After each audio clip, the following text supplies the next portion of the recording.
Hivi unajua kwamba rangi ya damu ya hedhi inaweza kaelezea mfumo wako wa uzazi una hali gani kwa muda huu? Yawezekana hulijui hili, lakini nisikize vizuri. Kuna wanawake ambao huwa hawajui mfumo wao wa hedhi ukoje, lakini wanapoenda kupima wanaambiwa wana changamoto kubwa. Sasa kupitia rangi za hedhi nitakuelezea maana yake kwa rangi tofauti tofauti. Rangi ya kwanza ni kupata rangi nyekundu yenye kung'ara. Hii inaonyesha kwamba hedhi yako iko vizuri, haichelewi, inakuja kwa wakati na upevushaji wako wa mayai uko vizuri.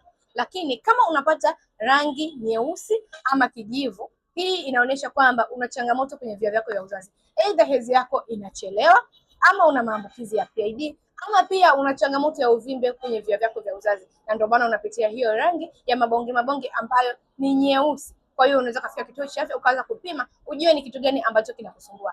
Lakini kama unapata hedhi ya rangi ya pinki, hii inaweza kuashiria kwamba una changamoto ya upungufu wa damu, lakini inawezekana pia homoni yako estrogen ipo kwa kiwango kidogo sana, na ndio maana unapitia hiyo hali. Kama homoni yako estrogen iko chini, jua kwamba hata kuweza kubeba ujauzito kwa hapo baadaye itakuwa ni ngumu zaidi. Sasa kitu ambacho inabidi ufanye ni kutafuta tiba sahihi ya kuweza kusafisha mfumo wako wa uzazi, kuondoa infection na pia kuweka homoni zako sawa, ili baadaye unapohitaji kubeba ujauzito isiwe ngumu kuweza kupata mtoto. Share video hii iweze kumsaidia na mwanamke mwingine.